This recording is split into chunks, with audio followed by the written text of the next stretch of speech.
የሲቢኤ ኢትዮጵያ ፕሪሚየር ሊግ 16ኛ ሳምንት የመጀመሪያ ጨዋታ ወላይታ ዲቻ ከባህር ዳር ከተማ የመጀመሪያው አጋማሽ ተጀምሯል። ሁለቱ ቡድኖች በፕሪሚየር ሊጉ በቀደሙት ጊዜ 12 ጨዋታዎችን አድርገዋል። ሁለቱን ወላይታ ዲቻ ሲያሸንፍ 5 ጎሎችን አስቆጥሯል። ባህር ዳር ከተማ 4 ጊዜ ባለድል ነው 11 ጎሎችንም አስቆጥሯል። ዘረ ሳቢል እንዳመለጠ መልካሙ ቦጋሌን ተከላካይ መስመር በመምራት ዋናውን ኃላፊነት እየተወጣ ነው። አምሳሉ ሳሌ ጥፋት ተሰርቷል። ቅጣት ምታውንም ለባህር ዳር ከተማ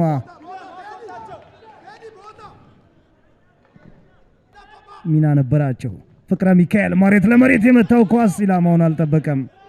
ይታሰብ 4-0 ያሸነፈበት ያለ በፍጥነት ባህር ዳሮች ለመጀመር ታዳጊ ቡድን ፍሬ ነው።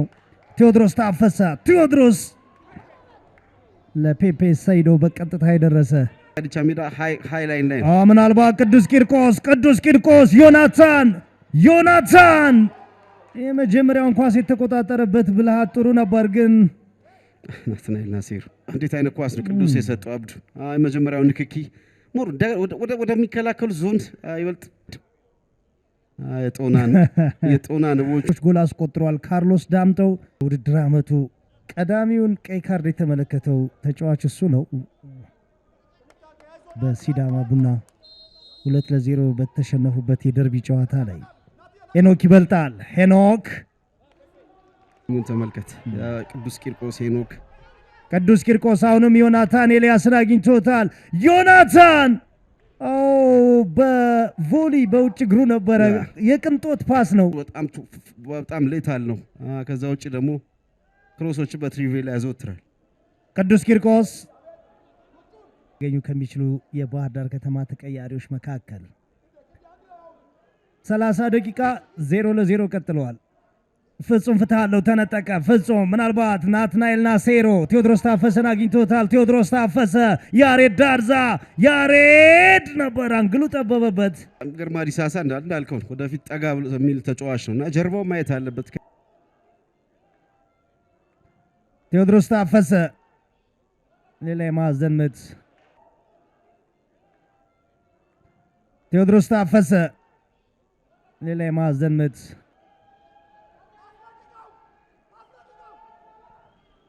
ቴዎድሮስ ታፈሰ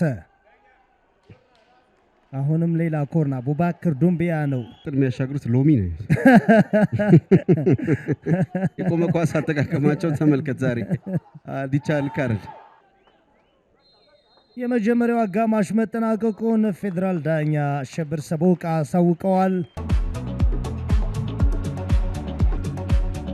ምስለ ለመለስ የታሰበ ይመስል ወላይታ ዲቻ ከባህር ዳር ከተማ የ16ኛ ሳምንት ሲቢኤ ኢትዮጵያ ፕሪሚየር ሊግ ጨዋታ ሁለተኛ አጋማሽ ተጀምረዋል። 0-0 የመጀመሪያው 45 የተጠናቀቀበት ውጤት ነው። የወላይታ ዲቻ ደጋፊዎች አሁን ድምጻቸው ለቡድኑ ያስፈልጋልና ከጥላም ልጠው መተዋል። ሌላ ድል እዚህ ጋር አምሳሉ ሰሌ ኮቤና ቦአቲንግ ጆን ሁለተኛው ግን መጀመሪያ ላይ እንኳስ ማሸነፍ የነበረበት ይመስለኛል። ዛሬ እንኳስ ባያገኘው ኳሜና ሄኖክ ይበልጣል። ሄኖክ የማዘምቱን አማራጭ እጥረት አለበት።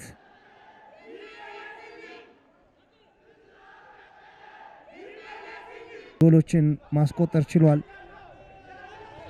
ቴዎድሮስ ኃይለማርያም ቴዎድሮስ ፍጹም ቅጣት ምት ለራሱ ነው። ለቴዎድሮስ ዳይቭ ነው ብለውታል አሸብር ሰቦቃ። ቅዱስ ቂርቆስ አሁንም በድጋሚ ቆንጆ ሌላ ኳስ ተመልከት። በደንብ ክፍተት አግኝቶ ነበር።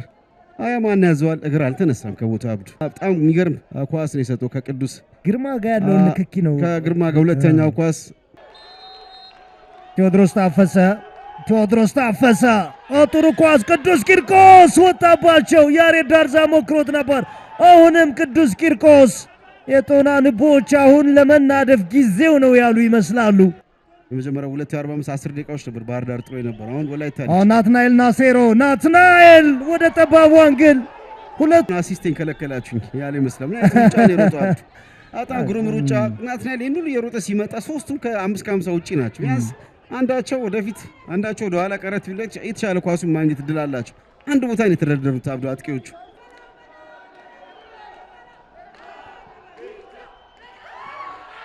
ፔፔ ሰይዶ አዛሪያ ሳቤል ትንሽ ዘገየ፣ ተነጥቋል። በረከት ወርቁ ለማስጣል ሞከረ።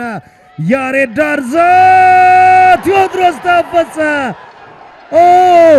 እነዚህ ደጋፊዎች ጎል እየጠበቁ እንደሆነ የተረዳ አይመስልም። ቴዎድሮስ ታፈሰ። እንደዚህ አይነት አጋጣሚ ሁለቱም ቡድኖች አላገኙም። ያሬድ ዳርዛ ምን አይነት ሩጫ ነው! የመጀመሪያ ኳስ በጭቅላት አሸነፈ። ሁለተኛው ላይ አትቀይሮ የገባው በረከት ሊቆጣጠረው አልቻለም። ተመልከት ምን አይነት ኳስ እንደሰጠ። ይህን ኳስ ብሩክ ሰሙ ጭምር ኳሱን ለማዳን ጥሩ ፖዚሽን ላይ አልነበረም። ባለፈው ሳምንት ከነገሌ ጋር የዚህ አይነት አባካኝነት ነው ዋጋ ያስከፈላቸው። አብዱ የሚደሰቱ ይመስላል። አሁን ለሙሉ አፈግፍጎ ነው የተከላከሉ ያሉት። አብዱ ኳስ ከአደጋ ይራቅ እንጂ የማጥቃት ብዙ ፍላጎት የላቸው። ናትናኤል ናሴሮ፣ ካርሎስ ዳምጤ፣ ያሬድ በጣም ማጥቃቱ በሚገባ ነው ያገዘው። የ245 ልዩነት ናትናኤል ናሴሮና በፍቃዱ ናቸው። አብዱ አንደርላፕ በተቀያሪ ተጫዋቾች ፊት ላይ የሚታይ የጎል ጥበቃ ዴጃvu ነው። አብዱ ክሬቲቭ አማካዮች ያስፈልጓቸዋል። የተሻለ ገበያ ላይ ካገኙ አጥቂም ጭምር የሚያስፈልገው ቡድን ይመስላል ባህር ዳር።